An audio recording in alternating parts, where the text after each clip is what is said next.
I'm going to give you another story of the fleecing of Floridians, and I had to write it down, so bear with me. Back in January of 2024, the FDA gave Florida the green light in a pilot program to import prescription drugs from Canada. DeSantis said that this was going to lower the cost for consumers and it's going to stick it to big pharma. And you would think that this sounds great for us, right?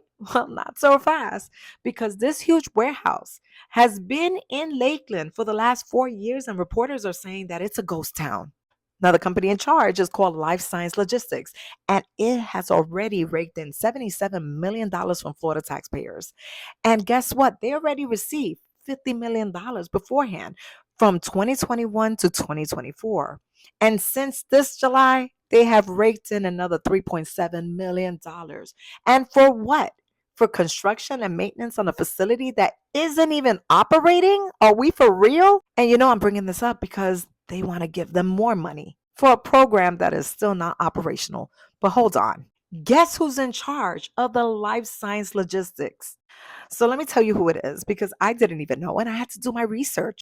Alex Azar actually served under the health department under Donald Trump the first time around. He is an attorney, a businessman, a lobbyist, and a former pharmaceutical executive. This is the same Azar that has a track record of raising drug prices, and he opposed Obamacare. And by the way, when he was the vice president of managed healthcares of Eli Lilly, he approved him tripling the price of insulin.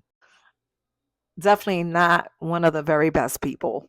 Now you have the DeSantis administration asking legislation for $4 million. And this is not to buy the medications that we need from Canada, but to keep the warehouse alive. They said without the money, the program is going to collapse. And do you know what I have to say to that? DeSantis, how come you don't return the $10 million that you stole from ACA in order to pay for this warehouse that is not fulfilling its purpose whatsoever? And ACA is asking for additional money because they want to fund projects such as doing a deep dive into Florida 4 million Medicaid enrollees. And it is to study the health and social needs so the state can make better policy decisions.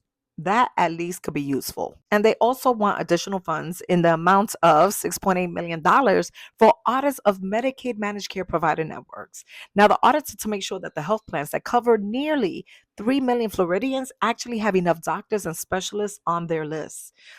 Technically, that money is not supposed to come from the taxpayers, but it will be billed from the health plans themselves. So I guess the question that I have for you, do we want millions of dollars flowing into the warehouse with no Canadian drugs to show for it? Or would you rather that our taxpayer goes to Medicaid studies and audits? I guess the bigger question would be, will the legislators still say yes to $4 million to keep the empty drug warehouse open? Or will they finally ask, why is Florida Cheaper Med program all paperwork and no pills? That is all.